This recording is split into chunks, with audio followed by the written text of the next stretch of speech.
Hey guys, thanks for tuning in. I'm just here in Hoppers. I couldn't find the building that was the church that I started going to after that powerful experience I had in Dandenong in '99, which the words, I guess, my explanation of it didn't really do it justice because it changed my whole life. It was a seed there that I couldn't deny and couldn't get rid of, really, even though I tried to for a number of years, tried to run and escape from it, didn't work. Anyway, I moved to my sister's joint, Werribee South, or her new husband's joint, and started coming to church. It was somewhere here across the road. It's like Hoppers, but they got all new factories there. So I don't know if the building's behind it, or they've just tore it down and put new ones there. Anyway, so I started going to church full on, right into it. I'm off drugs at this stage. I'd be praying all the time, studying the Word. I'd be studying it in the Hebrew and Greek. I just naturally was led like that. But after some time, I started seeing that what I was kind of studying wasn't really matching what they were sort of talking about and preaching in the church. Like, I didn't jerry, but I could sense it, that it was conflicting, But I guess because I was seeing God moving in the church and people's lives changing, I was kind of denying what was personally going on in me, and just accepting what the church and that was teaching and preaching. And but the sad thing is I went in there, basically I was a mess. I was paranoid, schizophrenic, only talking to my sister there in Werribee South. When I was talking to her once about my experiences, what was going through my head, my thoughts and stuff, she repeated a couple of times to me saying, look, you're paranoid, mate, and I couldn't accept it because it was very real what I was going through. And I guess my idea of paranoia was like, basically it was pretend and make believe, but I now know it's a spiritual battle, really. They might try to cover it with meds and all this sort of crap, but it's definitely very real for the people going through it. Anyway, so I was going to church, for close to a year. Stayed at my sister's for a while, and then they got me a place with other Christians, which I'll show you in a minute. So I was living there, just basically breathing God, went back to work as a bricklayer, and basically I come to the point that I'd wake up 3:30 every morning. I'd be praying, reading the Word, maybe fall back to sleep for an hour, get up, do the same thing for a bit more, go to work. I was always singing and worshipping God everywhere, praying at lunchtime. I'd be that tired sometimes at lunchtime I'd fall asleep in the sand pile. And as soon as I get home, just worship, prayer, study the Word.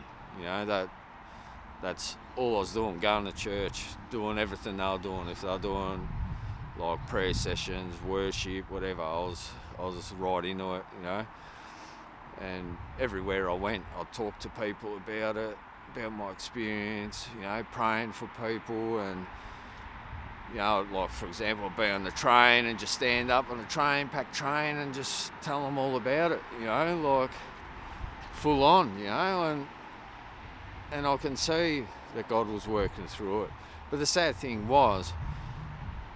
is though there was church and stuff, and there was things happening there wasn't like really discipleship. It was more like you come to church and the bloke's up there, or whoever's up there, is just talking about God and all this sort of stuff, and you can see he's dedicated and loves God or whatever, but he's not really discipling you and teaching you and showing you. It's like you just got to take his word for it, And over time, it's starting to conflict what I was saying in my personal experience with the pastor and the churches, and I got really discouraged from that. So I'll pick it up from this next joint where I moved, because some pretty full-on things happen there. Anyway, I just wanted to bring up a couple points that I kind of didn't bring up in this vid. One, I guess, when I started going to church, let's say 6-8 months, wasn't working, right into it, and then my mum and stepdad, they started getting into it themselves, coming to church, driving all the way there, even to Hoppers, and I've seen over the years their lives changing, and one thing I found really hard is when I'm talking about discipleship, I guess, you go to church, it's very cliquey,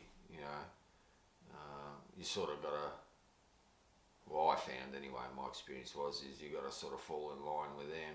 They don't really invest time in you personally, and I guess, their idea of investing time in you is they have all these programs, you got to come along, and they don't really explain things to you properly.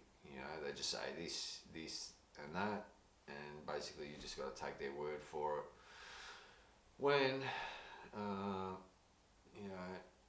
the Bible was written by Hebrew people, it was written in ancient Hebrew, the Old Testament. The New Testament, we have it in Greek, but they spoke in Hebrew. They would have been passing around in Hebrew originally, just because the Greek culture really influenced it at the time. Alexander the Great and that taken over the area 200 years before, and Greek did become like a second language, but in reality,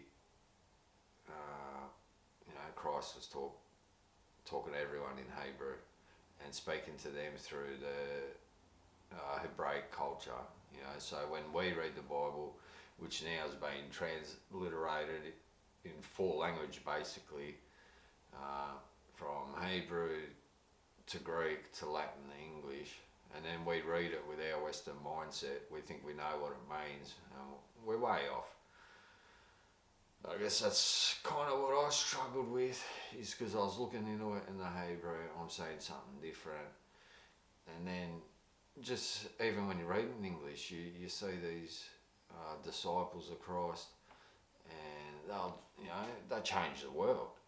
They weren't after money or bums on the seats and numbers and stats and all this stuff.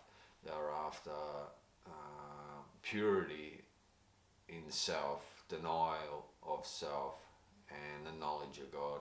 And I've actually been reading quite a bit of the early church fathers. So basically the disciples, they had other writings they wrote, because they didn't have a Bible back then. I don't think the Bible came out for like 500 years. And there's different versions of the Bible, meaning say Egypt or Ethiopia or Arabia, they might have different books in there to what we have in the West. All it is letters that they passed around. So the disciples, or the apostles of Christ, they got disciples, and the way they train disciples is, you follow me everywhere I go, and I teach you everything that I know, and when I am gone, you take over from what I'm doing, right? So they learned that example by what Christ done. He taught them, he went, they took over, and he was training them up, and they done the exact same thing. When people first generally got converted, started going to church, they wouldn't even call themselves Christians, because they had to learn. So there's a lot more to look into, I guess, and I want to figure out what it means, for the sake of this guy, but especially my kids and everyone else's kids. Alright, peace.